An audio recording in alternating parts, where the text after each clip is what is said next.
মহাকালের নগরী বলা হয়ে থাকে মধ্যপ্রদেশকে। এই রাজ্যের প্রাচীন খাজুরাহো মন্দির বিশ্বব্যাপী বিখ্যাত। বহু সময় ধরে এই মন্দিরগুলোতে পুজো হয়ে আসছে। তবে মধ্যপ্রদেশে অবস্থিত একটি রহস্যময় মন্দিরের কথা কি আপনি জানেন, যেখানে নাকি ভগবান শিবের জীবন্ত শিবলিঙ্গ বিদ্যমান রয়েছে? এই রহস্য এমনই যা এখনো বিজ্ঞানীরাও উদ্ঘাটন করতে পারেননি। এই মন্দিরের নাম হলো মতঙ্গেশ্বর মন্দির। বিষয়টি অবাক শোনালেও এটি সত্যি যে এই মন্দিরে অবস্থিত শিবলিঙ্গের দৈর্ঘ্য প্রতি বছর বৃদ্ধি পায়। 1 তিল পরিমাণ সমান এটি বাড়ে বলেও বিজ্ঞানীরা স্বীকার করেছেন। পাশাপাশি এর সঙ্গে রয়েছে একটি পৌরাণিক কাহিনীও। খজুরাহোতে একসময় 85টি মন্দির ছিল, বর্তমানে তা কমে 25-এ নেমে এসেছে। দাবি করা হয় উপরের দিকে যেমন বৃদ্ধি পাচ্ছে এই মন্দিরের শিবলিঙ্গটি, তেমনি মাটির গভীরেও প্রসারিত হচ্ছে এটি।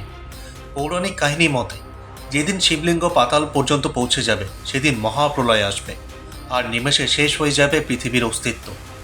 জানা গিয়েছে বর্তমানে এই শিবলিঙ্গের উচ্চতা পৌঁছে গিয়েছে 9 ফুটে।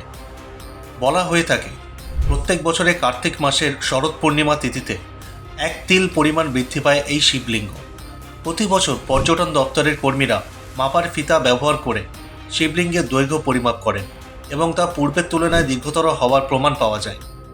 এই অলৌকিক দৃশ্য দেখার জন্য অসংখ্য ভক্ত ও পর্যটক এখানে ভিড় করেন। বিশেষজ্ঞদের মতে এটি চন্দের রাজা হর্ষদেবের শাসনকালে আনুমানিক 900 থেকে 925 খ্রিস্টাব্দে নির্মিত হয়।